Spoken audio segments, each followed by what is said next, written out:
આ દુકાન વાળા કેવા છે ને કઈ ખબર જ નથી પડતી, નકરા શેતરે જ છે. એટલે પણ કેમ રાયડું નાખતી આવે હો? આ છું હું એ હું ગઈ તી દુકાને વાઘ બકરી ચા લેવા, તે મારા રોયા એ નકરી ચા જ આપી, વાઘ ને બકરી તો આપ્યું જ નહીં. આ બકરી આપી હોત તો દૂધ દોઈને ચા ન બનાવે.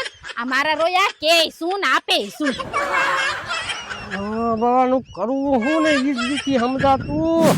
અને પછી મારું મગજ જૂન હું ઉપડી ગયો ધ ટ્રેન્ડ સિટીમાં કપડાની ખરીદી કરવા. કાન ખોલીને સાંભળી લીધો, એકેય જો ભણવામાં ધ્યાન ન આપીને ફેલ થયા ને કાનના પાટિયા હાલી જવાના તમારા. પણ આને કાન જ નથી. આ તો તારે તો હે ને તું ભણવામાં ધ્યાન દીધે હે. ઉલ્લુ લુલુ લુલુ લુલુ લુલુ. આ કોનું છોકરું ઉપાડ્યું? એટલે આપણે ઓલા ટ્રેન્ડ સિટી વાળા દર્શભાઈ નોરિયા એમનું સુરત થી ઇમ્પોર્ટ કરાયું બોલ હે. પ્લાસ્ટિક નું ઓરિજિનલ નહીં. અને અહીંયા તમને હે ને ઓરિજિનલ મટીરિયલ માં હે ને નાના છોકરાના કપડા મળે છે. તો અહીંયા મિત્રો તમને હે ને કોરિયન, વિયેતનામ અને થાઈલેન્ડ નું હે ને ઇમ્પોર્ટેડ કલેક્શન મળી રહી છે. તો અહીંયા મિત્રો તમને હે ને children wear, ladies wear, girls wear, gents wear, men's wear A to Z type નું કલેક્શન જોવા મળશે.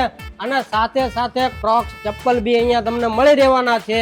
અને ડિસ્કાઉન્ટ ની વાત કરવામાં આવે તો એક વસ્તુ ઉપર 5% ડિસ્કાઉન્ટ, બે વસ્તુની ખરીદી ઉપર 10% ડિસ્કાઉન્ટ અને 3 વસ્તુથી વધારે તમે કોઈ બી ખરીદી કરશો એટલે આખા 15% તો ડિસ્કાઉન્ટ. આજે જ મુલાકાત લો ધ ટ્રેન્ડ સિટી બોટાદની, જેની માટેનું એડ્રેસ છે નાગલપર દરવાજા સરકારી સ્કૂલની બાજુમાં, ગઢડા રોડ, બોટાદ.